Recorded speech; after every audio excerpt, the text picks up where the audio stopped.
अगर आपने इस कहानी के पहले भागों को अभी तक आपने नहीं सुना है तो डिस्क्रिप्शन में मैंने उसका लिंक दे दिया है। इस भाग को सुनने से पहले कहानी को पूरा समझने के लिए इसके पहले के भागों को अवश्य सुनें। तो चलिए मित्रों, देर ना करते हुए कहानी का 10वां भाग शुरू करते हैं। मोहित ने जब प्रेरणा की आवाज़ सुनी तो उसके चेहरे पर भी मुस्कान आ गई और उसने प्रेरणा से मुस्कुरा करके कहा, कैसी हो प्रेरणा? प्रेरणा ने कहा, मैं अच्छी हूँ भैया, आप और भाभी कैसी हैं? मोहित ने कहा, मैं और तुम्हारी भाभी भी ठीक हैं। और फिर मोहित ने प्रेरणा से आगे कहा, तुम्हारी जॉब कैसी चल रही है? प्रेरणा ने कहा, बहुत अच्छी। मोहित ने कहा, मैं और तुम्हारी भाभी चाहते हैं कि तुम कुछ दिनों के लिए घर आ जाओ। बहुत दिन हो गए हैं तुम्हें देखे हुए, बहुत मन कर रहा है तुमसे मिलने का। प्रेरणा ने कहा, मेरा भी बहुत मन है भैया आपसे और भाभी से मिलने का। मैं मैडम से कल बात करूंगी छुट्टी के लिए, अगर छुट्टी मिल गई तो मैं फिर परसों ही यहाँ से निकल जाऊंगी। तभी नीता ने मोहित से इशारे से प्रेरणा से बात करने के लिए कहा और इसलिए तब मोहित ने प्रेरणा से कहा, प्रेरणा तुम्हारी भाभी तुमसे बात करना चाहती हैं, लो उनसे बात कर लो। और कह करके मोहित ने नीता को फोन दे दिया। नीता ने फोन कान से लगाते हुए एक अच्छी अदाकारा की तरह अभिनय करते हुए कहा, बहुत कमाल ये पैसे, इतना भी क्या कि अपनों से मिलने के लिए भी समय ना निकाला जाए। तुम जल्दी अपने घर आ जाओ, बहुत मन कर रहा है तुम्हें देखने का, तुमसे बातें करने का। प्रेरणा ने कहा, भाभी ऐसी बात नहीं है कि पैसे कमाने के चक्कर में मैं मेरे अपनों को भूल गई हूँ। मुझे मेरे अपने आज भी उतने ही प्रिय हैं जितने कि पहले थे। मैं भी आपसे और भैया से मिलना चाहती हूँ और इसलिए अब कल ही मैं मैडम से छुट्टी के लिए बात कर लेती हूँ और परसों ही मैं घर के लिए निकल आऊँगी। नीता ने कहा, पक्का तुम परसों आ रही हो ना? प्रेरणा ने कहा, बिल्कुल भाभी। और नीता ने कहा, फिर मैं तुम्हारे पसंद का खाना बना करके रखूंगी। प्रेरणा ने कहा, जी भाभी। और फिर कुछ देर बात करने के बाद नीता ने फ़ोन मोहित को वापस दे दिया और फिर कुछ देर मोहित और प्रेरणा ने फ़ोन पर बात की और फिर मोहित ने प्रेरणा से कहा, प्रेरणा तुम्हारे आने का इंतज़ार करूंगा मैं। अच्छा, अब मैं फ़ोन रखता हूँ। प्रेरणा ने कहा, गुड नाइट भैया। मोहित ने कहा, गुड नाइट प्रेरणा। और कह करके मोहित ने फ़ोन काट दिया था। मोहित के पास बैठी नीता के चेहरे पर एक कुटिल मुस्कान थी जो कि बयां कर रही थी कि उसके मन मुताबिक उसने जाल बुन लिया था और इसलिए उसने तब खुद से मन में कहा, इस बात को माँ को बताती हूँ, सुन करके वह बहुत खुश होंगी और शाबाशी देंगी कि मैंने योजनाबद्ध तरीके से अपना काम शुरू कर दिया है। और यही सोच करके नीता ने मोहित से कहा, आप अब आराम से टीवी देखो, मुझे कुछ काम याद आ गया है, मैं अभी आती हूँ। और कह करके नीता वहाँ से चली गई। शांति मैडम और शैली लैपटॉप लिए बेड पर बैठी थी और उसमें ऑफिस का कोई डाटा ढूंढ रही थी। जब कोशिश के बाद भी उन्हें वो डाटा नहीं मिला तब शैली ने शांति मैडम से कहा, मम्मा इसके बारे में प्रेरणा को ज़रूर पता होगा। शांति मैडम ने कहा, तुम ठीक कह रही हो, मगर इस वक्त प्रेरणा को परेशान करना ठीक होगा क्या? शैली ने कहा, मगर मम्मा ये डाटा का पता होना ज़रूरी है, आगे मेल करनी है हमें।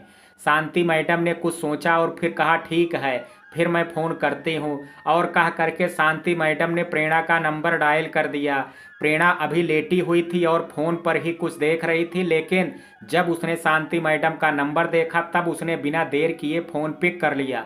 और तब शांति मैडम ने प्रेरणा से कहा, सॉरी प्रेरणा, मुझे इस वक्त आपको परेशान करना पड़ा। प्रेरणा ने कहा, कोई बात नहीं मैडम। और फिर शांति मैडम ने प्रेरणा को उस डाटा के बारे में बताया जिसके लिए उन्होंने प्रेरणा को फ़ोन किया था। प्रेरणा ने भी तब उस डाटा के बारे में शांति मैडम को बता दिया और तब शांति मैडम ने प्रेरणा से कहा, thank you Prerna. Shanti madam अभी फ़ोन रखती, लेकिन उससे पहले तभी प्रेरणा के दिमाग में ख्याल आया कि क्यों ना वह अभी मैडम से छुट्टी की बात भी कर ले। इसलिए उसने शांति मैडम से कहा, मैडम आपसे मुझे भी कुछ बात करनी थी। शांति मैडम ने कहा, बोलो ना, क्या बात है प्रेरणा? प्रेरणा ने कहा, मैडम मुझे कुछ दिनों के लिए घर जाना है। क्या? मुझे कुछ दिनों के लिए छुट्टी? प्रेरणा अभी अपनी बात पूरी कह पाती, शांति मैडम ने बीच में बोलते हुए कहा, आपको छुट्टी चाहिए? कोई बात नहीं, कल से चाहिए क्या छुट्टी? प्रेरणा ने कहा, क्या मिल सकती है? शांति मैडम ने कहा, बिल्कुल। अच्छा, फिर आप कल से लीव ले लो, प्रतीक है वो संभाल लेगा। प्रेरणा ने सुन करके मुस्कुराते हुए कहा, thank you so much madam. Shanti madam के पास बैठी शैली ने जब प्रेरणा के लीव लेने की बात सुनी तो उसके चेहरे पर मुस्कान आ गई थी और उसने खुद से कहा, छुट्टी के बहाने ही सही, कुछ दिनों के लिए पीछा तो छूटेगा इससे। शांति मैडम ने अब फोन कट कर दिया था और अब शांति मैडम और शैली दोनों लैपटॉप की स्क्रीन की ओर देखने लगी थी। प्रतीक और रोहित दोनों बैठे हुए इधर बातें कर रहे थे। तभी रोहित ने प्रतीक से कहा, प्रेरणा मैडम का नेचर मुझे भी बहुत अच्छा लगा, वह बहुत अच्छी लड़की हैं। प्रतीक ने कहा, हाँ जानता हूँ। और फिर प्रतीक ने आगे रोहित से कहा, अपने काम के प्रति भी काफ़ी मेहनती हैं मैडम, उनकी वजह से हर महीने हमारी टीम ही बेस्ट टीम होती है। रोहित ने कहा, सोच रहा हूँ कि अब मैं किसकी बात पर यकीन करूँ, तेरी या प्रेरणा मैडम की। प्रतीक ने हैरानी के साथ कहा, किस बारे में बात कर रहा है तू? रोहित ने कहा, तू कह रहा है कि मैडम की वजह से तुम्हारी टीम बेस्ट है और मैडम ने मुझे बताया था कि तेरी वजह से उनकी टीम बेस्ट है। अब तू ही बता कि किसकी बात पर यकीन करूं मैं। प्रतीक ने कहा, यही एक अच्छे टीम लीडर की निशानी है। मैडम अपने टीम के मेंबर्स को मोटिवेट करने के लिए ऐसी बोलती हैं। सच तो यही है कि मैडम एक अच्छी लीडर हैं, इसलिए हम अच्छा परफॉर्म कर पाते हैं। रोहित ने कहा, मैडम तेरी बहुत रिस्पेक्ट करती हैं प्रतीक। प्रतीक ने कहा, मैं भी तो उनकी रिस्पेक्ट करता हूँ। रोहित ने कुछ सोच करके कहा, एक बात बोलूं? प्रतीक ने कहा, बोलना, क्या बात है? रोहित ने कुछ सोचा और फिर प्रतीक से बोला, मैंने तेरे लिए मैडम को और मैडम के लिए तुझे फिक्र करते हुए देखा है प्रतीक। प्रतीक ने कहा, तू शायद इसलिए बोल रहा है कि मैंने मैडम की तबीयत खराब होने पर उनके लिए फिक्र जताई थी। रोहित ने कुछ सहमे हुए लहजे में कहा, हाँ कुछ ऐसा ही समझ ले। प्रतीक ने कहा, वो मेरे मेंबर हैं और फिर उनका अपना यहाँ कोई भी नहीं है, तो इंसानियत के नाते इतना तो मैं कर ही सकता हूँ। प्रतीक का स्वर कहते हुए इस बार बदल गया था और बदले हुए स्वर का मतलब रोहित भी समझ गया था, इसलिए उसने अपने तरीके को बदलते हुए प्रतीक से कहा, अच्छी बात है, इंसानियत रखना और रखनी भी चाहिए। प्रतीक ने कहा, अब तुझे मिल गया ना तेरे प्रश्नों का उत्तर, या अभी कुछ और पूछना भी बाकी है? प्रतीक ने बदले हुए स्वर को देख करके रोहित समझ गया था कि प्रतीक अभी कुछ गर्म हो गया है, उससे अभी बात करना अच्छी बात नहीं होगी, इसलिए उसने प्रतीक से कहा, अभी फिलहाल के लिए इतना काफ़ी, अगर कुछ और पूछना होगा तो बाद में बात करते हैं। रोहित को प्रतीक के प्रेरणा के बारे में बात करने से एहसास हो रहा था कि रोहित क्या कहना चाह रहा है, इसलिए उसके स्वर में बदलाव आ गया था और इसलिए अभी उसने खुद रोहित से आगे कहा, तू जो कहना चाह रहा है वह मैं समझ रहा हूँ, लेकिन तुझे मैं बता दूँ, जैसा सोच रहा है वैसा कुछ भी नहीं है। मेरे लिए बस साथ में जॉब करने वाली एक स्टाफ है। रोहित ने कहा, मगर मैंने तो ऐसा कुछ नहीं कहा प्रतीक कि तेरे और प्रेरणा मैडम के बीच। रोहित अपनी बात पूरी कह पाता, प्रतीक ने बीच में बोलते हुए उससे कहा, तूने कहा नहीं, मगर तेरी बातों का मतलब मैं खूब समझ रहा था कि तू क्या कहना चाह रहा है। एक बात कान खोल करके सुन ले रोहित, मैं नफरत करता हूँ मोहब्बत से और ये नफरत कभी कम नहीं होगी। तुझे ये डाउट है कि मैं प्रेरणा मैडम के प्यार में पड़ गया हूँ तो ये तेरी गलतफहमी है, लेकिन मैं खुद भी ऐसा और कोई अवसर नहीं दूंगा जिससे तेरे दिमाग में ये बातें फिर उपज सकें, इसलिए तू देख अभी मैं क्या करता हूँ। और कह करके प्रतीक ने पास रखा फोन गुस्से से उठाया और शांति मैडम का नंबर डायल कर दिया। शांति मैडम और शैली अभी भी बैठी हुई लैपटॉप पर काम कर रही थी और तभी शांति मैडम का फोन रिंग करने लगा और उन्होंने तब फोन की स्क्रीन पर देखा तो हैरानी के साथ कहा, इस समय प्रतीक क्यों फोन कर रहा है? शैली, हो सकता है उन्हें कुछ काम हो। और तब शांति मैडम ने फोन पिक कर लिया, लेकिन शांति मैडम अभी कुछ कहती उससे पहले प्रतीक ने शांति मैडम से कहा, मैडम मुझे आपने जो प्रमोशन का ऑफर दिया था वो मुझे एक्सेप्ट है, मैं अब से ऑफिस से बाहर रह करके काम करने के लिए तैयार। रोहित ने जब प्रतीक की यह बात सुनी तो अपना माथा पीट लिया और खुद से कहा, मती मारी गई थी मेरी जो मैंने इससे वो सब कहा, पता नहीं अब ये और क्या क्या सुनाने वाला है मुझे। शांति मैडम ने जब प्रतीक की बात सुनी तो उनके चेहरे पर मुस्कान आ गई और उन्होंने मुस्कुराते हुए प्रतीक से कहा, ये तो बहुत अच्छी बात है कि आप प्रमोशन के लिए मान गए हैं। और जब पास बैठी शैली ने अपनी माँ के कहे हुए शब्द सुने तब उसके भी चेहरे पर मुस्कान आ गई और उसने मुस्कुराते हुए अपनी माँ से कहा, मम्मा प्रतीक जी सच में मान गए हैं? और तब जवाब में शांति मैडम ने मुस्कुराते हुए हाँ में अपना सिर हिला दिया और फिर उन्होंने प्रतीक से कहा, प्रतीक मुझे आपके साथ। और फिर उन्होंने प्रतीक से कहा, प्रतीक मुझे आपके हाथों में यह जिम्मेदारी सौंप करके खुशी हो रही है और मैं उम्मीद करती हूं कि आपकी यह नई जिम्मेदारी आपके और कंपनी दोनों के लिए फायदेमंद होगी। प्रतीक ने रोहित की ओर देखते हुए शांति मैडम से कहा, मैडम मेरी कोशिश रहेगी कि जो आपने मुझ पर उम्मीद दिखाई है मैं उस पर खरा उतरूं। शांति मैडम ने कहा, बाकी की डिस्कस कल ऑफिस में करते हैं। प्रतीक ने कहा, मैडम मैं जल्द से जल्द अपने नए काम से जुड़ना चाहता हूं।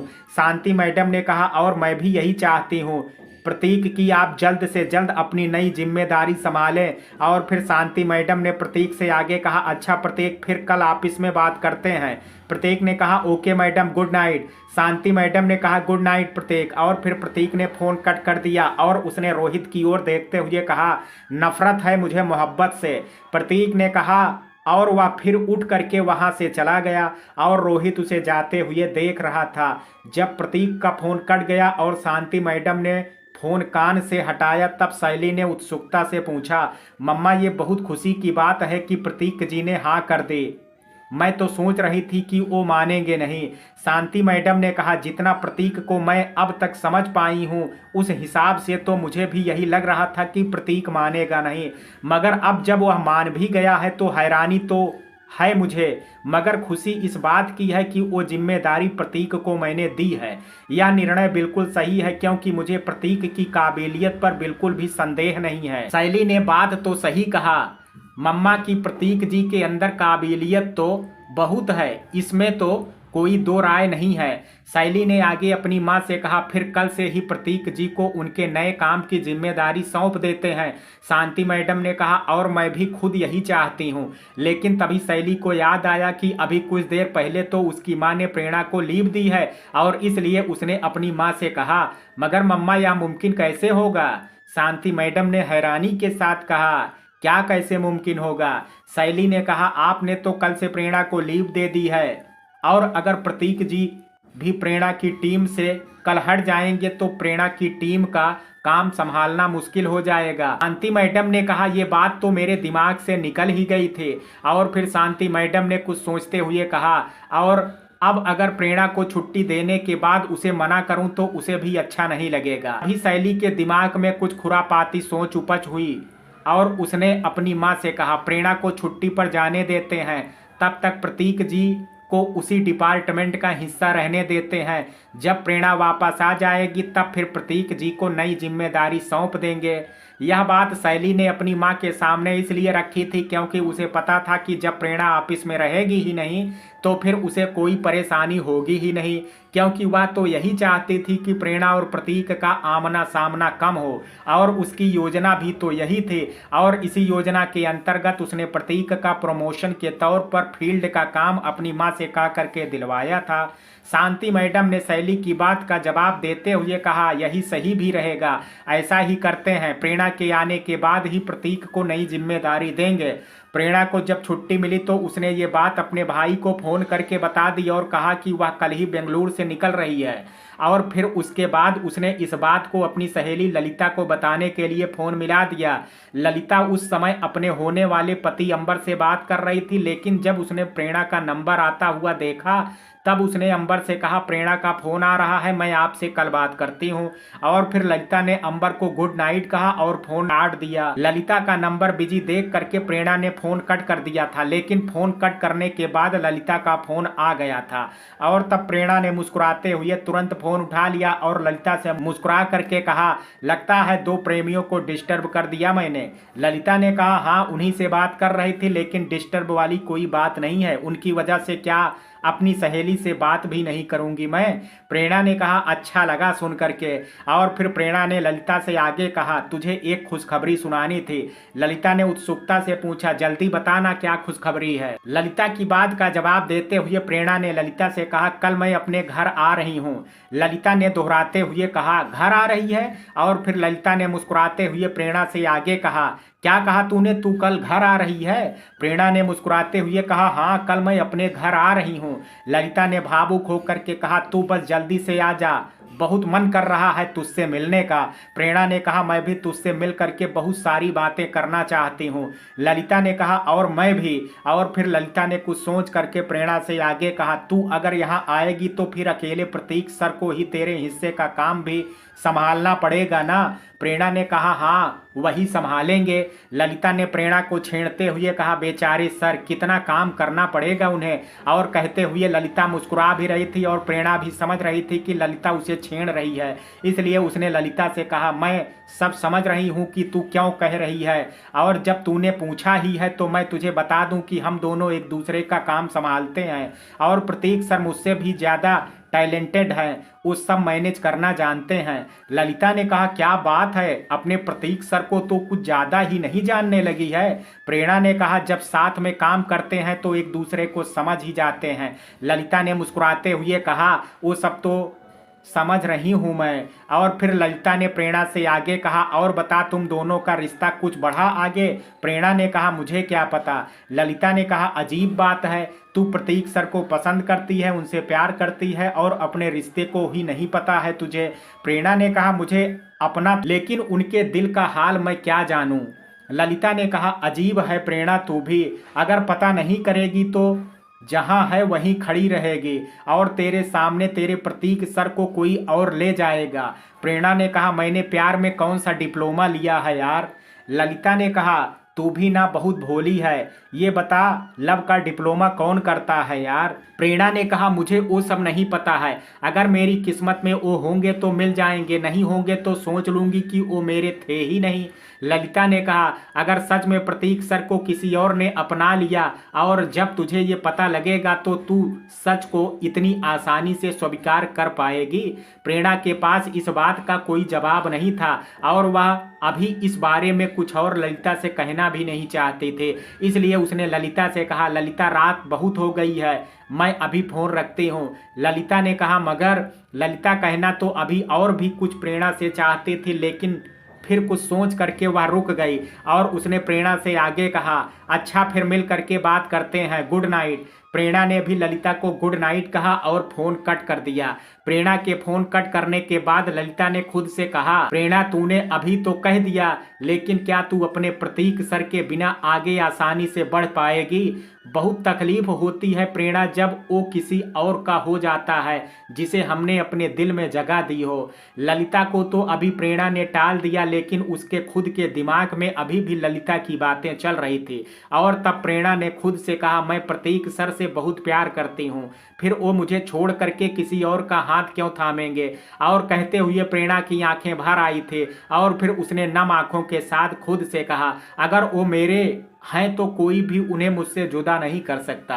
प्रतीक और रोहित दोनों लेटे हुए थे, दोनों में अभी कोई बात नहीं हो रही थी, दोनों ही अभी खामोश थे, लेकिन रोहित से और चुप नहीं रहा गया और उसने तब प्रतीक से कहा प्रतीक मुझे तुमसे कुछ बात करनी है। प्रतीक ने कहा अगर तू प्रेरणा मैडम के बारे में कुछ बात करना चाहते हैं तो मुझे कोई बात नहीं करनी है।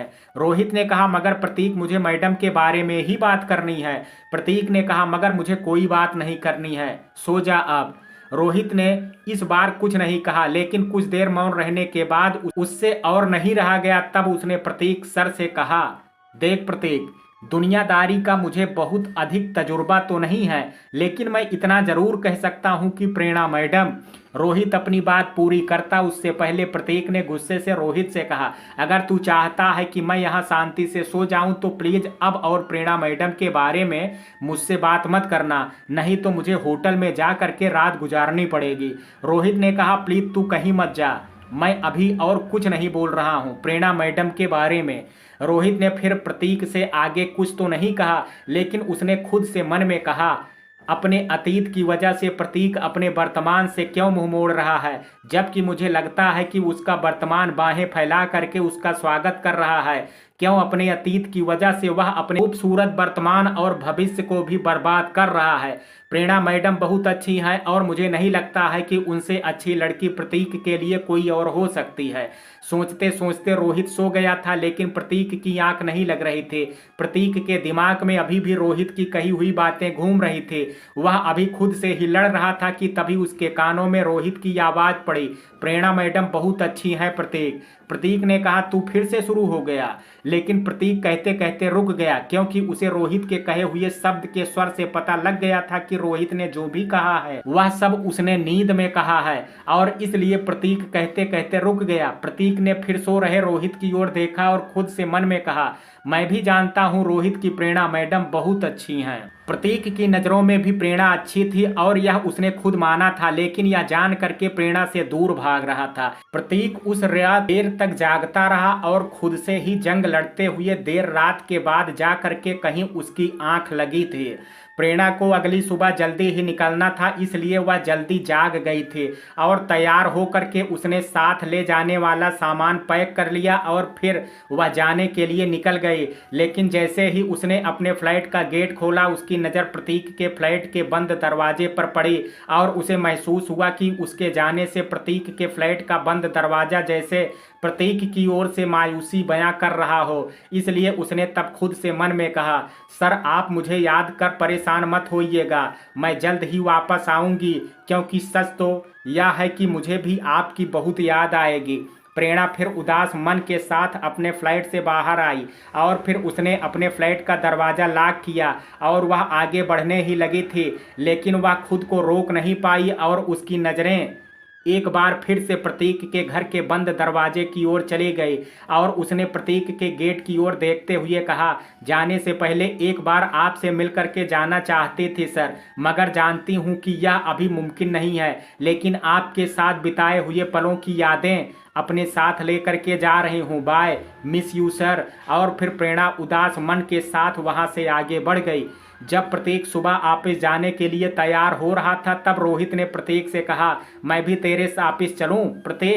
प्रतीक ने कहा, तू वहां जा करके क्या करेगा, तू यहीं आराम कर, मैं मैडम से डिस्कस करके आज जल्दी आ जाऊंगा, फिर हम दोनों साथ में घूमने चलेंगे। रोहित ने कहा, मैं तुझे कौन सा ऑफिस में परेशान करूंगा। प्रतीक ने कहा, मैं जानता हूं कि तू अब मानेगा तो है नहीं, इसलिए चल। रोहित ने तब मुस्कुरा करके कहा, थैंक यू मेरे भाई। प्रतीक ने कहा, अच्छा अब जल्दी चल, मैं अपने कपड़े चेंज करके फिर हमें निकलना भी है। प्रतीक ने कहा, अच्छा अब चल जल्दी से अपने कपड़े चेंज कर, फिर हमें निकलना भी है। रोहित ने कहा, बस अभी चेंज करता हूँ। और फिर रोहित झट से अपने कपड़े चेंज करने लगा। प्रतीक तब तक वहाँ से अपने फ्लैट की बालकनी में जा करके खड़ा हो गया और वहाँ से बाहर का आसपास का नज़ारा देखने लगा। कुछ देर बाद जब रोहित तैयार हो गया, तब वह भी वहाँ से बाहर आ गया और उसने तब प्रतीक से कहा, चल भाई मैं तैयार हूँ अब। प्रतीक तब वहां से अंदर गया और उसके पीछे पीछे रोहित भी अंदर आ गया और फिर प्रतीक ने अपना ऑफिस ले जाने वाला बैग उठाया और फ्लैट से बाहर जाने के लिए बढ़ गया। प्रतीक और रोहित अब दोनों फ्लैट के बाहर आ गए थे। प्रतीक जब डोर लॉक कर रहा था, तब रोहित की नज़र प्रेरणा के फ्लैट के बंद दरवाजे की ओर चली गई और वह अभी उसी ओर देख रहा था कि तभी प्रतीक जब डोर लॉक करके पलटा, उसने देखा कि रोहित कहाँ देख रहा है। इसलिए उसने रोहित से कहा, अगर तू मैडम के साथ आना चाहता है तो मुझे कोई प्रॉब्लम नहीं है। और कह करके प्रतीक आगे बढ़ गया। रोहित ने उसके पीछे चलते हुए कहा, यार तू भी अजीब बात करता है, मैं मैडम के साथ क्यों वापिस जाऊंगा। प्रतीक ने चलते हुए कहा, क्योंकि मैंने देखा है कि कल तेरी और मैडम की थोड़े ही समय में अच्छी बनने लगी है और हो सकता है कि अब तेरी मैडम से दोस्ती भी हो गई हो। रोहित ने कहा, बनने तो अच्छी लगी है मगर दोस्ती नहीं हुई है। प्रतीक ने कहा, तू तो कर सकता है मैडम से दोस्ती और मैडम के साथ आएगा तो तुझे उनके साथ दोस्ती करने का अवसर भी मिल जाएगा। रोहित ने कहा, इसमें तो कोई दो राय नहीं है कि तेरी मैडम बहुत अच्छे नेचर की हैं, इसलिए मैं दोस्ती करना चाहूँगा उनसे। प्रतीक ने कहा, तभी तो मैं भी कह रहा हूँ कि तू उनके साथ आ जाना, तुझे एक अच्छी दोस्त भी मिल जाएगी। रोहित ने कहा, मगर तू अकेला जाएगा। रोहित अपनी बात पूरी कर पाता। प्रतीक ने बीच में बोलते हुए कहा, अगर सोच रहा है कि मैं अकेला जाऊंगा और तू मैडम के साथ जाएगा तो मुझे बुरा लगेगा, ऐसा कुछ भी नहीं है, तू जा मैडम के साथ ही आ जाना, मुझे बिल्कुल भी बुरा नहीं लगेगा। रोहित ने कहा, पक्का ना। प्रतीक ने कहा, प्रतीक रोहित की बात सुन करके रुक गया और उसने रोहित की ओर देखते हुए कहा, अब तुझे क्या मैं लिख करके दूं, तब तुझे यकीन होगा। रोहित ने कहा, तू नाराज क्यों हो रहा है, मैं तो बस पूछ ही रहा था। प्रतीक ने कहा, तुझे जवाब मिल गया ना, इसलिए अब जा और मैडम के साथ ही आ जाना, हम ऑफिस में ही मिलते हैं। और प्रतीक वहां से आगे बढ़ गया और रोहित प्रेरणा के फ्लैट की ओर चला गया। रोहित ने जा करके प्रेरणा के फ्लैट की डोर बेल बजाई और खड़ा होकर के गेट खुलने का इंतजार करने लगा। लेकिन जब उसे डोर बेल का कोई रिस्पांस नहीं मिला तब उसने फिर से डोर बेल बजा दी। लेकिन इस बार भी जब उसे कोई रिस्पांस नहीं मिला तब उसने खुद से कहा, अजीब बात है, मैडम का कोई रिस्पांस ही नहीं मिल रहा है। और फिर तभी रोहित ने आगे कुछ सोचते हुए खुद से कहा, मैं यहाँ मैडम के फ्लैट की डोर बेल बजा रहा हूँ और कहीं मैडम ऑफिस के लिए पहले ही निकल चुकी हो तो चल रोहित भाग, इससे पहले कि प्रतीक भी ऑफिस के लिए निकल जाए। और रोहित जल्दी से लिफ्ट की ओर भागने लगा। रोहित ने दूर से ही लिफ्ट के सामने जा करके देखा कि प्रतीक लिफ्ट के अंदर खड़ा है और लिफ्ट बंद होने वाली है। तभी उसने प्रतीक को जोर से आवाज लगाते हुए कहा, प्रतीक मैं आ रहा हूँ। और प्रतीक की नजर भी रोहित पर पड़ गई और इसलिए उसने लिफ्ट को रोक लिया। और तब रोहित भागता हुआ लिफ्ट के पास पहुंचा और लिफ्ट के पास रुक करके हाँफता हुआ लिफ्ट के अंदर चला गया। प्रतीक ने तब रोहित से पूछा, क्या हुआ, तू तो मैडम के साथ आने वाला था। रोहित ने हाँफते हुए कहा, मैडम वहां होती तभी तो उनके साथ आता मैं, उनके डोर का तो लॉक लगा हुआ है, शायद वह ऑफिस के लिए निकल गई है। प्रतीक और रोहित अब लिफ्ट से बाहर आ गए थे और दोनों अब गाड़ी की पार्किंग की ओर बढ़ रहे थे। पार्किंग में जा करके जब प्रतीक की नजर प्रेरणा की गाड़ी पर पड़ी तब उसने रोहित से कहा, मैडम की गाड़ी तो यहीं खड़ी है, मैडम अभी गई नहीं है। अगर तुझे मैडम के साथ आना है तो उन्हें फोन करके पूछ कि वो कब ऑफिस के लिए निकल रही हैं। और तब रोहित ने भी बिना देरी किए प्रेरणा का नंबर डायल कर दिया, लेकिन प्रेरणा का फोन अभी स्विच ऑफ आ रहा था। और तब उसने प्रतीक से कहा, यार अजीब बात है, मैडम का फोन तो स्विच ऑफ आ रहा है। रोहित के यह शब्द सुन करके प्रतीक ने दोहराते हुए कहा, मैडम का फोन स्विच ऑफ आ रहा है। प्रतीक की बात का जवाब देते हुए रोहित ने कहा, हाँ भाई, मैडम का फोन स्विच ऑफ आ रहा है। जब प्रतीक ने सुना तो उसे तसल्ली नहीं हुई और उसने खुद भी प्रेरणा का नंबर डायल कर दिया।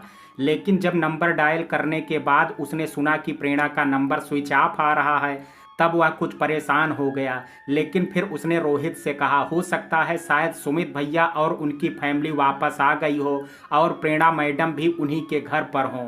रोहित ने कहा, क्या वो भी इसी बिल्डिंग में रहते हैं? प्रतीक ने कहा, हाँ। और तभी कुछ सोचते हुए प्रतीक बिल्डिंग की पार्किंग में इधर उधर देखने लगा। प्रतीक को यूं कुछ खोजता हुआ देख करके रोहित ने प्रतीक से हैरानी के साथ कहा, क्या ढूंढ रहा है तू? प्रतीक ने जब रोहित की ओर देखते हुए कहा, मैं जो सोच रहा था वह भी मुमकिन है, क्योंकि सुमित भैया की गाड़ी यहाँ है ही नहीं। अगर वो आए होते तो उनकी गाड़ी तो यहाँ होनी चाहिए थी, मगर सुमित भैया की गाड़ी तो यहाँ नहीं है। रोहित ने प्रश्न भरी नजरों से प्रतीक की ओर देखते हुए कहा, तब फिर प्रेरणा मैडम कहाँ गई होंगी, जबकि कल तो वो हमारे ही साथ आई थे। और कह करके रोहित प्रतीक के चेहरे को पढ़ने की कोशिश करने लगा। दरअसल वह देखना चाह रहा था कि प्रतीक को प्रेरणा के लिए कितनी चिंता है। और तभी प्रतीक ने रोहित से कहा, शायद सिक्योरिटी गार्ड को मालूम हो, चलो उनसे चल करके पूछते हैं। और कह करके रोहित मेन गेट के सिक्योरिटी गार्ड की ओर दौड़ता हुआ आगे बढ़ गया। रोहित ने प्रतीक की प्रेरणा के लिए ये फिक्र देख करके समझ पा रहा था कि प्रतीक भले उससे छिपा ले, गुस्सा कर ले, उसे चुप करा दे, मगर सच तो ये है कि प्रतीक के अंदर फीलिंग तो थी प्रेरणा के लिए, बस वह उसे बयां नहीं करना चाहता था। जब प्रतीक दौड़ता हुआ आगे बढ़ गया तब रोहित भी उसके पीछे पीछे भागता हुआ जा रहा था।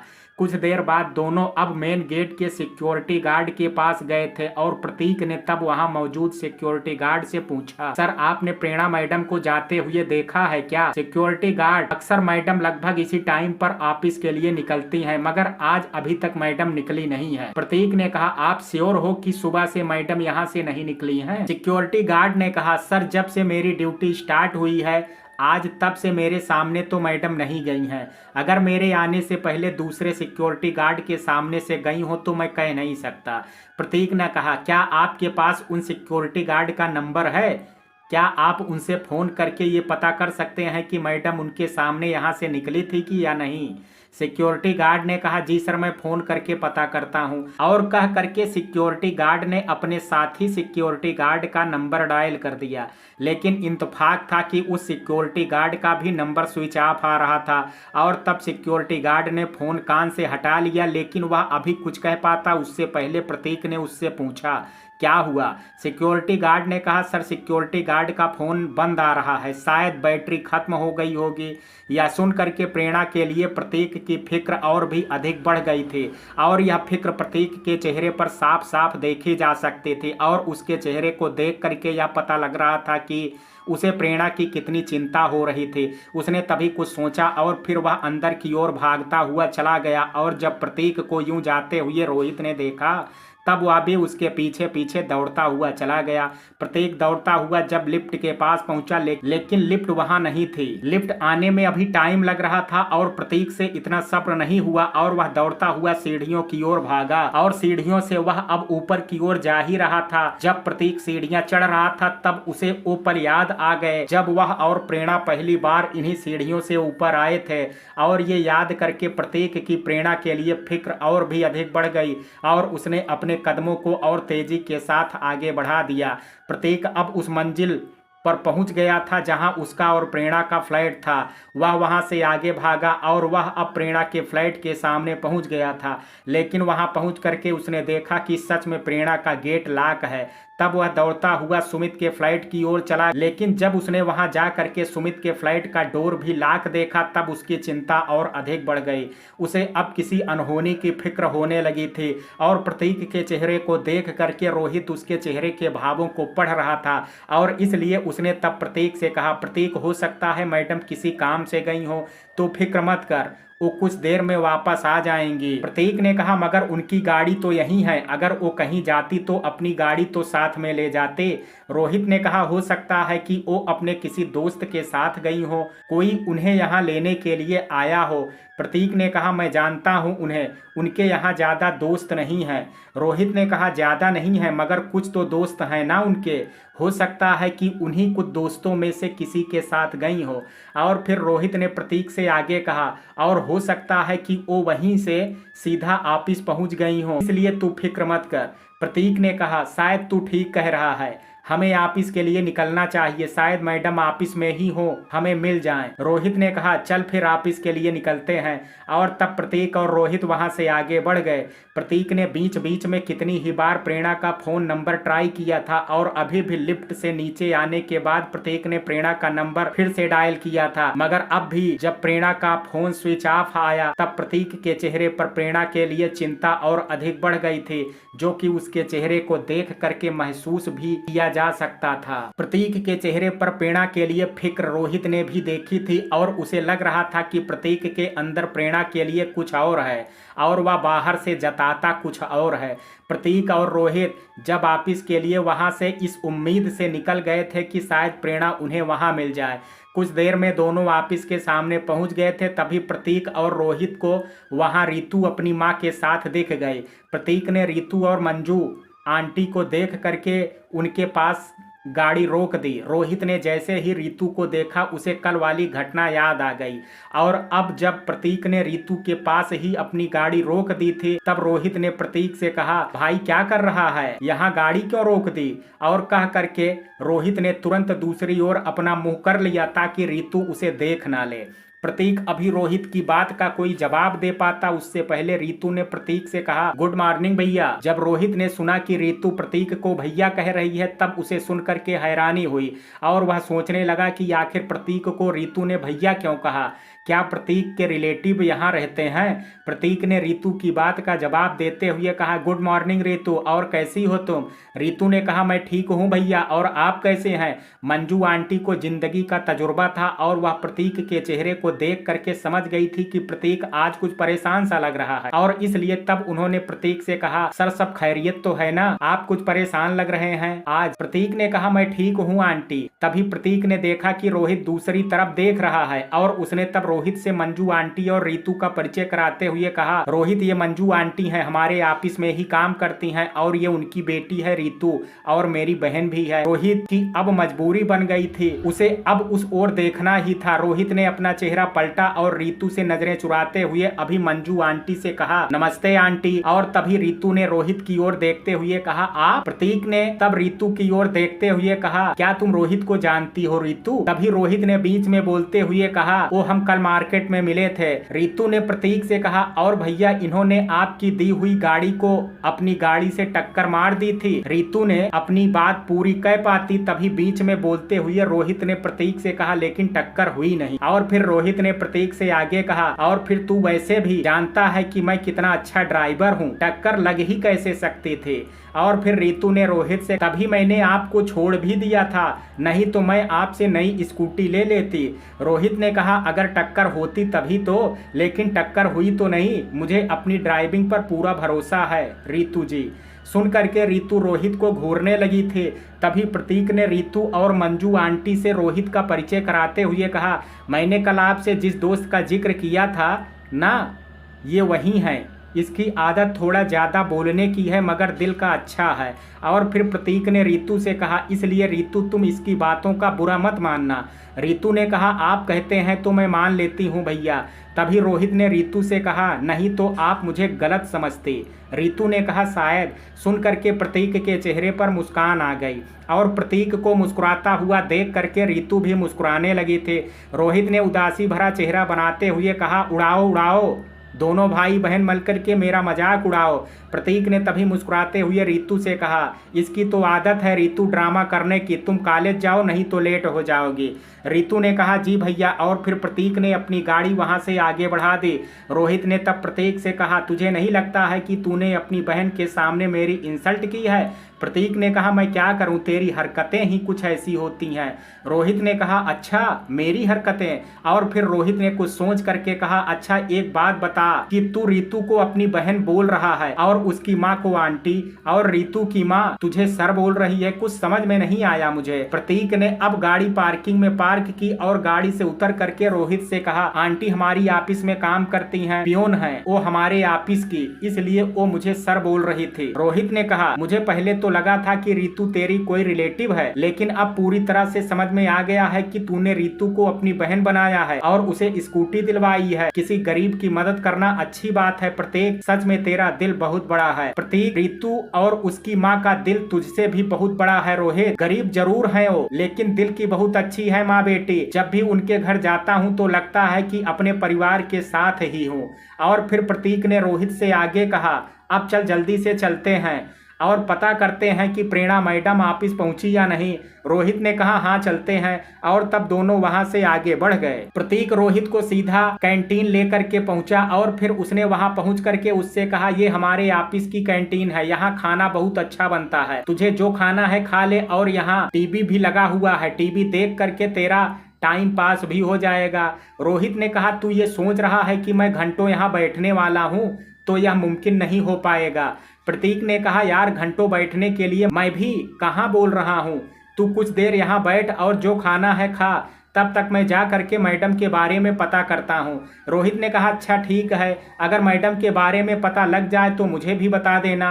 प्रतीक ने कहा, अच्छा ठीक है, अब मैं चलता हूँ। और फिर प्रतीक वहाँ से चला गया। प्रतीक वहाँ से सीधा वह अपने डिपार्टमेंट में गया। वहाँ पहुँचते ही उसे रिया दिख गई और वह तब रिया के पास गया और जा करके उसने रिया से पूछा, रिया क्या तुम्हें पता है कि प्रेरणा मैडम कहाँ हैं? रिया ने कहा, सर मैडम तो कुछ दिनों के लिए लीव पर गई हैं। रिया की बात सुन करके प्रतीक ने हैरानी व्यक्त करते हुए कहा, लीव पर? रिया ने कहा, क्या मैडम ने आपको बताया नहीं सर? प्रतीक को यह जान करके बुरा तो लगा था कि प्रेरणा उसे बता करके नहीं गई, और यह जानने के बाद उसे प्रेरणा पर गुस्सा भी आ रहा था।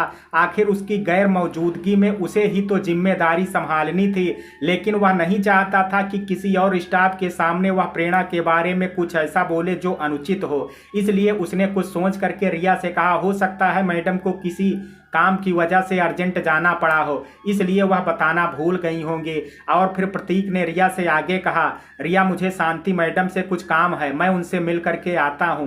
और फिर प्रतीक वहां से चला गया। प्रतीक ने वहां से कुछ दूर जा करके रोहित को फोन मिलाया और बताया कि प्रेरणा लीव पर गई है। जब रोहित ने सुना तो प्रतीक की बात का जवाब देते हुए कहा, अच्छा लीव पर गई है मैडम, हम तो ऐसे परेशान हो रहे थे। प्रतीक ने कहा, तुझे सुन करके हैरानी नहीं हुई? रोहित ने कहा, इसमें हैरानी वाली क्या बात है, हर एम्प्लॉई को छुट्टी लेने का अधिकार है। मैडम को काम होगा इसलिए उन्होंने छुट्टी कर ली होगी। प्रतीक ने कहा खैर तुझसे तो कुछ बात करना ही बेकार है। रोहित ने कहा छुट्टी लेना तो आम बात है यार प्रतीक, फिर तुझे बुरा क्यों लग रहा है। प्रतीक ने कहा मैं ना अभी तुझसे बहस करने के मूड में नहीं हूँ, मुझे और भी काम है। और फिर प्रतीक ने रोहित से कहा और हाँ आज मैं जल्दी छुट्टी भी नहीं कर पाऊंगा क्योंकि तेरी प्रेरणा मैडम लीव पर गई हैं, इसलिए मुझे उनकी जगह फुल टाइम काम करना पड़ेगा। रोहित ने हैरानी के साथ कहा क्या। प्रतीक ने कहा क्या हुआ, अभी तो तू बड़ी मैडम की तरफदारी कर रहा था, आखिर तेरी दोस्त हैं ओ, कुछ तो तुझे भी उनके लिए परेशानी उठानी पड़ेगी। रोहित ने कहा तो मैं कब मना कर रहा हूँ, हाँ मैडम मेरी दोस्त है, तू टेंशन मत ले, मैं एडजस्ट कर लूंगा, तू अपना काम कर और जब फ्री हो जाए तो मुझे बताना। प्रतीक ने कहा ओके और कह करके प्रतीक ने फोन कट कर दिया और फिर प्रतीक वहां से आगे बढ़ गया। प्रतीक का फोन कट करने के बाद रोहित ने उदासी भरे स्वर में खुद से कहा मैडम आपकी दोस्ती महंगी पड़ गई मुझे, खैर अब प्रतीक के फ्री होने का वेट ही करना पड़ेगा। प्रतीक ने शांति मैडम के ऑफिस रूम का गेट खोलते हुए कहा मैं आई कम इन मैम।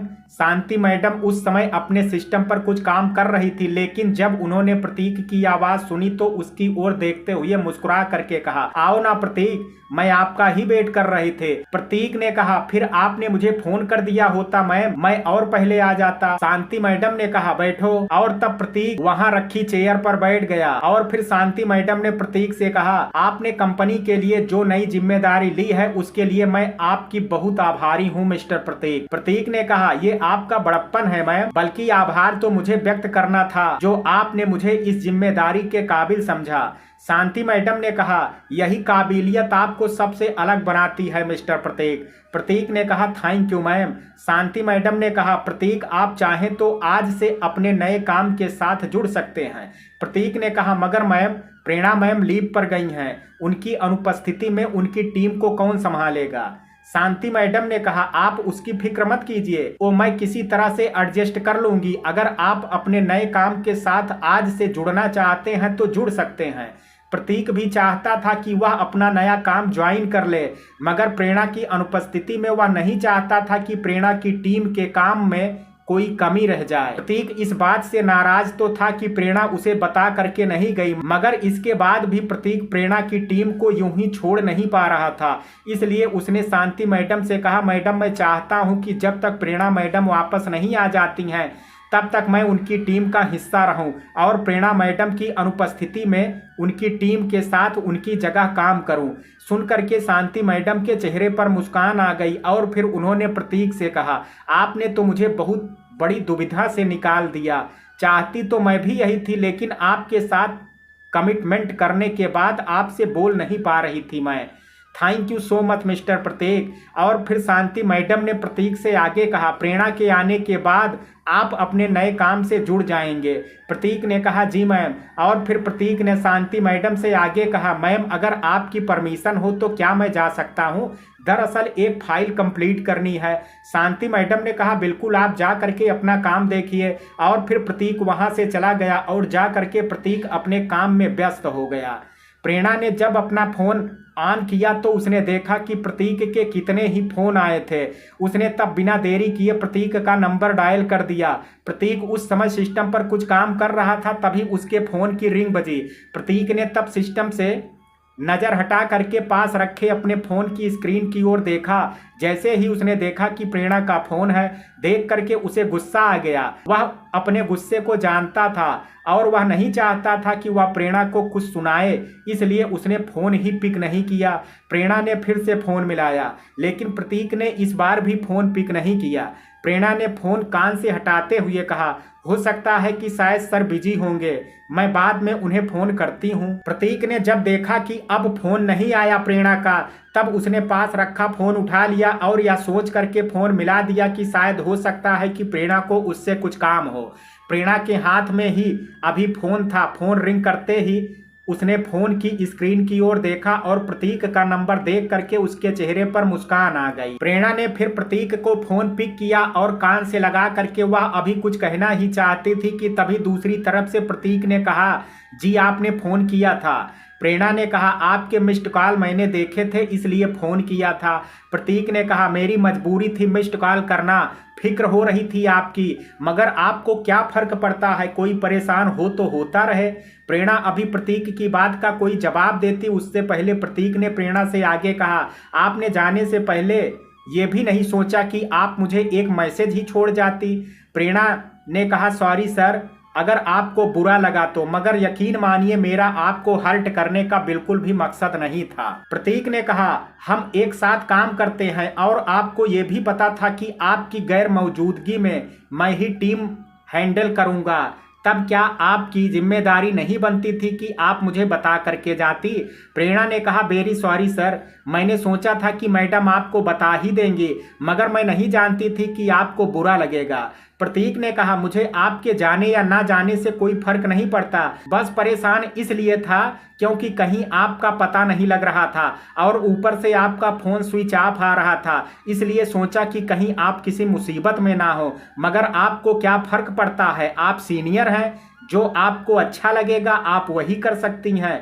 प्रेरणा ने कहा ऐसी बात नहीं है सर, और कहते हुए प्रेरणा की आंखें भर आई और उसका गला रुंध गया और भरे हुए गले से प्रेरणा ने प्रतीक से आगे कहा अगर मेरी टीम में कोई दिक्कत है तो मुझे भी फर्क पड़ता है, मुझे सुबह जल्दी निकलना था इसलिए आने से पहले आपको फ़ोन नहीं कर पाई। हाँ ये मेरी गलती है कि मैं आपको एक मैसेज छोड़ सकती थी मगर दिमाग में आया नहीं, उसके लिए सॉरी सर। प्रतीक प्रेरणा के कहे शब्दों में प्रेरणा की भावुकता को महसूस कर पा रहा था, इसलिए उसने अब अपनी आंखें बंद की और खुद के गुस्से पर कंट्रोल करके प्रेरणा से आगे कहा इट्स ओके सॉरी, वो मैंने भी कुछ ज़्यादा ही बोल दिया, आपको लेकर के बहुत सुबह से परेशान हो गया था इसलिए ये सब बोल गया, सॉरी। प्रतीक की बात सुन करके प्रेरणा के रुआंसे चेहरे पर हल्की सी मुस्कान आ गई थी और उसने फिर प्रतीक से कहा मैं समझ सकती हूँ सर कि आप मेरी नादानी की वजह से परेशान हुए होंगे। प्रतीक ने कहा इन बातों से सीख ली करके आप इन्हें यहीं छोड़िए और अब आप अपनी छुट्टियों को एंजॉय कीजिए। अच्छा अब मैं फ़ोन रखता हूँ, अपना ख्याल रखिएगा। प्रेरणा ने कहा थैंक यू सर, आप भी अपना ख्याल रखिएगा, बाय सर। प्रतीक ने कहा बाय और फिर प्रतीक ने फ़ोन कट कर दिया और फिर उसने खुद से कहा तुम भी अजीब हो प्रतीक, क्या ज़रूरत थी इतना कुछ कहने की मैडम से, बेचारी मैडम इतनी खुशी से छुट्टियों पर गई होंगी और तुमने उनका सब मूड खराब कर दिया। प्रेरणा अभी गाड़ी में बैठी ट्रेवल कर ही रही थी कि तभी उसने रोहित का नंबर डायल कर दिया। रोहित ने प्रेरणा का नंबर देख करके तुरंत फ़ोन उठा लिया और फिर प्रेरणा से कहा क्या मैडम आपने तो आज डरा ही दिया था। प्रेरणा ने कहा मेरी नादानी ही समझिए जो आते टाइम एक मैसेज भी नहीं कर पाई। रोहित ने कहा प्रतीक बहुत परेशान था आपके लिए, बहुत फिक्र हो रही थी उसे आपकी। प्रेरणा ने कहा जानती हूँ। रोहित ने हैरानी के साथ कहा आपको कैसे पता। प्रेरणा ने कहा अभी कुछ देर पहले ही उनकी डांट जो खाई है। रोहित ने कहा बहुत गुस्सा हुआ होगा वो आप पर, मैं जानता हूं उसे, मगर प्लीज मैडम आप उसकी बातों का बुरा मत मानिएगा, उसे आपकी बहुत फिक्र थी और जब आपका कुछ पता नहीं लग रहा था तब वह आपके लिए और भी परेशान हो गया था, बस इसलिए उसने आप पर गुस्सा किया होगा। प्रेरणा ने कहा गलती मेरी थी इसलिए मैं बुरा क्यों मानूंगी, जो फिक्र करता है उसे गलती करने पर डांटने का भी हक है। रोहित ने आगे फिर प्रेरणा का वो सब बताया जो प्रतीक ने प्रेरणा को पता न लगने पर किया था और जब प्रेरणा ने यह सुना तो उसे अपनी नादानी पर गुस्सा आया, मगर वहीं प्रतीक की उसके लिए फिक्र पर प्यार भी था। और फिर उसने रोहित से कहा वो मेरे लिए इतना परेशान हुए तब उनका गुस्सा करना जायज था रोहित जी। रोहित ने कहा आप वापस कब आएंगी। प्रेरणा ने कहा कुछ दिन तो अभी रुकूंगी यहाँ। रोहित ने कहा मतलब अब आपसे मुलाकात तभी होगी जब मैं अगली बार यहाँ आऊँगा। प्रेरणा ने कहा आप जा रहे हैं। रोहित ने कहा जी मगर जल्द ही वापस आऊँगा।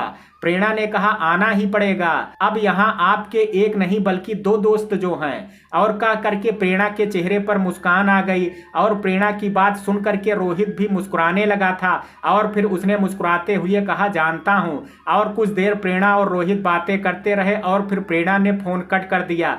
इधर नीता को पता लग गया था कि प्रेरणा जल्द ही घर पहुंच जाएगी, इसलिए उसने इस खुशखबरी को अपनी मां के साथ शेयर करने के लिए फ़ोन मिला दिया। कुछ रिंग के बाद नीता की मां ने जब फ़ोन पिक किया तब नीता ने मुस्कुराते हुए अपनी मां से कहा आपके लिए खुशखबरी है मां। मालती ने उत्सुकता के साथ पूछा। फिर जल्दी बताओ बेटा, क्या खुशखबरी है? नीता ने मुस्कुराते हुए कहा, जो हमने प्लान बनाया था उसकी शुरुआत हो गई है माँ। शिकार अपने जाल में फंसने के लिए आ रहा है। मालती ने कुछ सोचा और फिर नीता से कहा, बेटा कहीं तुम प्रेरणा की बात तो नहीं कर रही हो? नीता ने मुस्कुरा करके कहा, मैं उसी की बात कर रही हूँ माँ, वो जल्द ही घर पहुँच जाएगी। मालती, फिर शीशे में उसे कैसे उतारना है? तुमने प्लान तो तैयार कर लिया है ना? नीता ने कहा, आपकी बेटी हूं मां, चतुराई मुझमें कूट कूट करके भरी हुई है। अपना काम कैसे निकालना है यह गुण मैंने आपसे ही सीखा है। मालती ने कहा, क्या बात है बेटा, आज मुझे तुम पर गर्व हो रहा है। और फिर मालती ने नीता से आगे कहा, बस जल्दी से प्रेरणा को मनीष से शादी के लिए तैयार कर लो। नीता ने कुटिल मुस्कान के साथ कहा, आप फिक्र क्यों करती हैं माँ, प्रेरणा मनीष से शादी करने के लिए जरूर मानेगी। नीता की बात का जवाब देते हुए मालती ने नीता से कहा, अगर तुम कह रही हो तो मुझे यकीन है, बस तुम जल्दी से उसे मनीष से शादी करने के लिए तैयार कर लो। मेरे कानों को इस बात का इंतजार रहेगा जब तुम मुझे खुशखबरी सुनाओगी कि प्रेरणा मनीष से शादी करने के लिए मान गई है। नीता ने कहा, वह दिन बहुत जल्द आएगा माँ। और ऐसे ही माँ बेटी दोनों प्रेरणा और मनीष की शादी की बातें करती रहे। कुछ देर नीता ने अपनी माँ से और भी बातें की, फिर फोन कट कर दिया और फिर कुछ सोच करके वह कुटिलतापूर्ण मुस्कुराने लगी। प्रतीक प्रेरणा की अनुपस्थिति में उसके ऑफिस रूम में बैठा हुआ था और सिस्टम पर कुछ काम कर रहा था। तभी ऑफिस रूम का गेट खुला और शैली ने प्रतीक की ओर देखते हुए कहा, क्या मैं अंदर आ सकती हूँ मिस्टर प्रतीक? प्रतीक ने अपना ध्यान सिस्टम से हटाया और शैली की ओर देखते हुए मुस्कुरा करके कहा, प्लीज आइए ना मैडम। और तब शैली अंदर आ गई और फिर प्रतीक ने शैली से आगे कहा, बैठिए मैम। और तब शैली पास रखी चेयर पर बैठ गई और फिर उसने प्रतीक से कहा, कहीं मैंने आपको डिस्टर्ब तो नहीं किया ना प्रतीक जी? प्रतीक ने कहा, नहीं तो। शैली ने कुछ सोचा और फिर प्रतीक से कहा, प्रेरणा ने अचानक से छुट्टी मांग ली, मगर प्रतीक जी आपको उसकी जगह काम करने की क्या जरूरत थी? आप अपने नए काम पर ध्यान देते, मैडम यहाँ के लिए किसी और को बोल देती।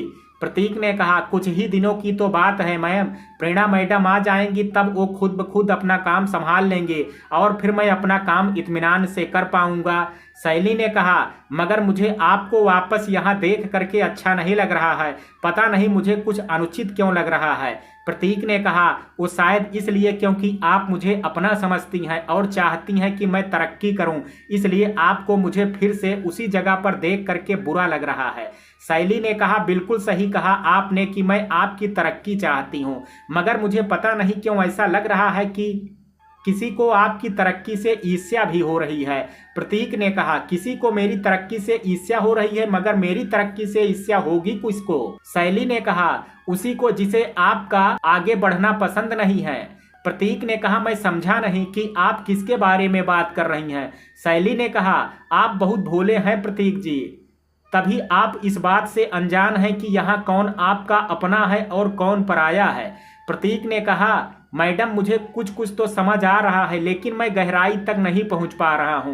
प्लीज स्पष्ट कीजिए कि आपके कहने का तात्पर्य क्या है। शैली ने कहा, आपने इस बात पर विचार किया है क्या कि जैसे ही आपकी तरक्की होने का अवसर आया, प्रेरणा छुट्टी लेकर के क्यों चली गई? प्रतीक ने कहा, हो सकता है कि उन्हें कोई जरूरी काम याद आ गया हो। शैली ये सब इसलिए कह रही थी ताकि वह प्रेरणा और प्रतीक के बीच गहरी खाई बना सके, और इसी मंशा से उसने आगे प्रतीक से कहा, मान भी लो कि काम आ गया था, मगर क्या इतना जरूरी काम था कि वो आपको जाने से पहले एक मैसेज भी नहीं कर पाई? प्रतीक शैली की बातें सुन रहा था, मगर उसे उसकी बातों पर यकीन नहीं हो रहा था। प्रतीक शैली की बातों को सुन करके उसकी गहराई के बारे में सोच रहा था कि तभी शैली ने प्रतीक से आगे कहा, प्रतीक जी आप बहुत भोले हैं और ये दुनिया बहुत तेज है। प्रेरणा की ऐसी हरकत के बाद भी अभी भी आप यही सोच रहे हैं कि प्रेरणा ऐसा क्यों करेगी, तो आप बहुत ही नादान हैं प्रतीक जी। वो लड़की जितना भोला खुद को दूसरों के सामने दिखाती है, हकीकत तो ये है कि ये उसका दूसरों को इम्प्रेस करने का तरीका है। प्रतीक का दिल अभी भी शैली की इन बातों को मानने के लिए तैयार नहीं था, इसलिए उसने शैली से कहा, आपको जरूर कोई गलतफहमी हुई होगी प्रेरणा मैडम के बारे में। जितना मैंने उन्हें जाना है तो यही पाया है कि वो मेहनती और एक नेक दिल लड़की हैं। शैली समझ चुकी थी कि प्रतीक पर प्रेरणा का कितना प्रभाव था, इसलिए वह अभी चुप नहीं हुई, बल्कि कुछ और जहर उगलने के बारे में उसने और सोचा। और फिर प्रतीक से उसने कहा, अंदर से वह बहुत ही तेज है प्रतीक जी, आप शायद प्रेरणा को अभी पढ़ ही नहीं पाए हैं। यह तो आपकी अच्छाई है जो आप उसके बारे में ऐसा बोल रहे हैं, और इसी बात को वो प्रेरणा फायदा उठाना चाहती है। छुट्टी तो एक बहाना है प्रतीक जी, असलियत तो यह है कि वो तो चाहती ही नहीं है कि आप तरक्की करें और आगे बढ़ें, क्योंकि उसकी मंशा तो ये है कि आप यूं ही उसके नीचे काम करते रहें। शैली ने तिरछी नज़रों से प्रतीक की ओर देखा और फिर उससे आगे कहा, मगर प्रतीक जी, मैं उसे आपकी अच्छाई का फायदा बिल्कुल भी नहीं उठाने दूंगी। आप फिक्र मत कीजिए, मैं आपके साथ हूं और आगे भी रहूंगी, ऐसे प्रेरणा जैसे लोगों से आपको बचाने के लिए। शैली की बातों को सुनने के बाद प्रतीक सोच में पड़ गया था।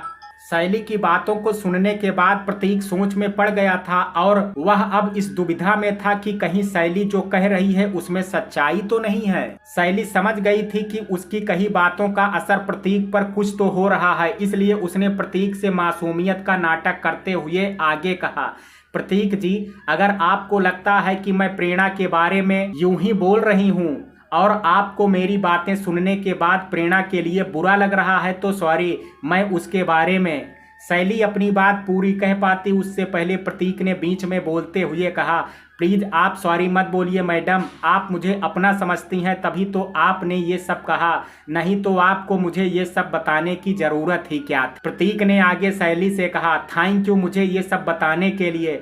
शैली ने मासूमियत का ढोंग करते हुए कहा, प्लीज थैंक यू बोल करके मुझे पराया मत कीजिए प्रतीक जी। यह शैली प्रेरणा की जिंदगी में कांटे बो रही थी और दूसरी ओर प्रेरणा की भाभी अपना मतलब निकालने के लिए उसकी राह देख रही थी।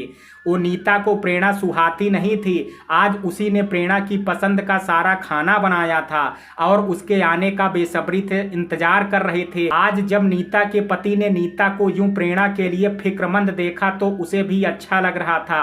नीता का ध्यान बार बार घर के दरवाजे की ओर जा रहा था और इस बार उसने दरवाजे की ओर देखते हुए कहा, अभी तक तो प्रेरणा को आ जाना चाहिए था। मोहित ने कहा, अभी प्रेरणा से बात की थी तो वह कुछ ही देर में पहुंचने वाली होगी। और फिर मोहित ने नीता की ओर देखते हुए कहा, एक बात कहूं तुमसे। नीता ने कहा, जी बोलिए। मोहित ने कहा, आज तुम्हें प्रेरणा के लिए फिक्रमंद देख करके अच्छा लग रहा है। नीता ने कहा, क्यों ना हो फिक्रमंद, आखिर इतने दिनों के बाद मेरी ननद घर वापस जो आ रही है उनका स्वागत करना तो बनता है। और फिर नीता ने कुछ सोच करके मोहित से आगे कहा, और तुमने ये कैसे कहा कि आज मैं प्रेरणा के लिए फिक्रमंद हूँ? इससे पहले क्या मैं प्रेरणा का ख्याल नहीं रखते थे? मोहित से ये बात छिपी तो नहीं थी कि पहले नीता का व्यवहार ऐसा प्रेरणा के लिए नहीं था, मगर वह उन लोगों में से था जो जोरू के गुलाम होते हैं, उनके सामने जी हुजूरी करते हैं। और ऐसा ही हाल मोहित का भी था, जो कि बीबी की खुशामद करने वालों में से था, इसलिए उसकी बात वह काट ही कैसे सकता था। और इसलिए उसने नीता की बात का जवाब देते हुए कहा, भला मैंने कब मना किया है, तुम तो पहले भी प्रेरणा की देखभाल करती ही थी। नीता अभी भी नहीं रुकी, उसने ड्रामा जारी रखते हुए मोहित से कहा, आखिर भाभी ही हूं मैं प्रेरणा की, इसलिए तुम ऐसा बोल रहे हो। एक लड़की कितना ही क्यों ना कर ले अपने ससुराल वालों के लिए, वह फिर भी बदनाम ही रहती है, और इसलिए ही तुम भी मुझे सुना रहे हो। और कहते हुए नीता भावुक होने का नाटक करने लगी। मोहित जो कहाँ देख सकता था कि अपनी बीबी को यूं ही हर्ट होता हुआ देख करके उसने तुरंत नीता से कहा, तुम तो कुछ भी बोल रही हो, क्या मैं जानता नहीं हूँ कि मेरी बीबी कितना अपने परिवार का ख्याल रखती है? मेरी बातों से तुम्हें बुरा लगा हो उसके लिए सॉरी। और फिर मोहित ने नीता की ओर प्यार से देखते हुए कहा, अब जरा मुस्कुरा दो, ये उदासी तुम्हारे चेहरे पर अच्छी नहीं लगती। नीता ने अच्छी तरह से जानती थी कि कैसे मोहित को काबू में किया जाता है, और इसलिए उसने मोहित को तुरंत अपनी बातों में ला दिया था। और मोहित जो कि अपनी बीबी के प्यार में इतना अंधा हो चुका था कि उसे सही और गलत की समझ ही नहीं थी। जैसे नीता उसे नचाना चाहती थी, मोहित वैसे ही उसके सामने नाचने लगता था। और अब जब नीता ने अपनी बात मोहित से मनवा ली थी, उसके चेहरे पर कुटिल मुस्कान तैर गई और उसने मुस्कुराते हुए खुद से मन में कहा, मोहित तुम बहुत ही भोले हो और मुझे इसी बात का फायदा बहुत जल्द ही प्रेरणा को अपनी भाई से शादी कराने में मिलने वाला है। नीता की कुटिलता से बेखबर प्रेरणा अब अपनों के सामने खड़ी थी और इतने दिनों के बाद अपने घर को देख करके उसकी कितनी ही पुरानी यादें ताजा हो गई थी। वह अब भावुक हो गई थी और उसकी आंखों में नमी उतर आई थी। प्रेरणा ने अपनी आंखों के कोरों को पोंछते हुए अपने कदम अंदर बढ़ा दिए। प्रेरणा ने जैसे अपने घर का दरवाजा खोला, उसकी भाभी और भाई दोनों तुरंत उसके पास आ गए और मोहित को प्रेरणा से मिलने का मौका मिलता उससे पहले नीता ने प्रेरणा को अपने गले से लगा लिया और भावुक होने का नाटक करते हुए उसने प्रेरणा से कहा, तुम्हें देखने के लिए आंखें जैसे तरस गई थी। और फिर नीता प्रेरणा से अलग हो गई और उसने प्रेरणा की ओर देखते हुए आगे कहा, बहुत दिन लगाए तुमने घर लौटने में प्रेरणा, ये भी नहीं सोचा कि तुम्हारे भैया और भाभी तुम्हें कितना याद करते होंगे। प्रेरणा को अपनी आंखों पर यकीन नहीं हो रहा था। वह सोच में पड़ गई थी कि ये उसकी वही भाभी हैं जिसे वो छोड़ करके गई थी या फिर उसकी आंखों का भ्रम है। मगर प्रेरणा ये जानती थी कि ये जो उसकी आंखों के सामने हो रहा है वह कोई सपना नहीं बल्कि हकीकत है। प्रेरणा आगे बढ़ने के लिए अपना सामान अभी उठाने ही लगी थी कि तभी नीता ने उससे कहा, तुम परेशान मत हो प्रेरणा, तुम्हारे भैया तुम्हारा सामान रख देंगे, तुम मेरे साथ आओ और बैठ करके कुछ देर आराम करो। तभी मोहित ने प्रेरणा की ओर देखते हुए कहा, तुम्हारी भाभी ठीक कह रही हैं प्रेरणा, तुम सफ़र से आई हो, थक गई होगी, कुछ बैठ करके आराम करो थोड़ी देर, मैं तुम्हारा सामान तुम्हारे रूम में रख देता हूँ। प्रेरणा ने कहा, थैंक यू भाभी। मोहित ने प्रेरणा की ओर देखते हुए कहा, इसमें थैंक यू की क्या बात है, जाओ बैठ करके अपनी भाभी के साथ बातें करो, मैं तुम्हारा सामान रखवा देता हूँ। प्रेरणा ने कहा, जी भैया। और फिर प्रेरणा नीता के साथ आ करके सोफे पर बैठ गई। नीता ने प्रेरणा को पहले पानी दिया और फिर उससे कहा, अच्छा ये बताओ क्या पियोगी, ठंडा या गर्म? प्रेरणा ने कहा, अभी रहने दीजिए भाभी, आप परेशान मत होइए, अगर कुछ चाहिए होगा तो मैं खुद मांग लूँगी। नीता ने कहा, मुझे भला क्यों परेशानी होगी, हाँ लेकिन अगर तुम कुछ नहीं लोगी तो बुरा जरूर लगेगा। प्रेरणा ने कहा, अच्छा फिर ठंडा लाइए। नीता ने बनावटी मुस्कान के साथ कहा, अभी लाती हूँ, और कह करके नीता वहाँ से चली गई। नीता अभी किचन में ही पहुँची थी कि तभी उसकी माँ का फोन आ गया। नीता फोन अभी उठाना तो नहीं चाहती थी लेकिन फिर कुछ सोच करके उसने फोन रिसीव कर लिया और तभी उसकी माँ ने कहा, प्रेरणा आ गई क्या? नीता ने धीरे से कहा, आ गई और मैं उसे शीशे में उतार रही हूँ, आपसे बाद में बात करती हूँ माँ। मालती ने कहा, अच्छी तरह से उतारना और हाँ मुझे तुम्हारे फोन का इंतजार रहेगा। नीता ने कहा, आप फिक्र मत कीजिए माँ, आपकी ही बेटी हूँ, आप तो बस प्रेरणा और मोहित की शादी की तैयारियां शुरू कीजिए। और कह करके नीता के चेहरे पर कुटिल मुस्कान तैर गई। मित्रों, क्या नीता प्रेरणा की शादी कराने में कामयाब हो पाएगी?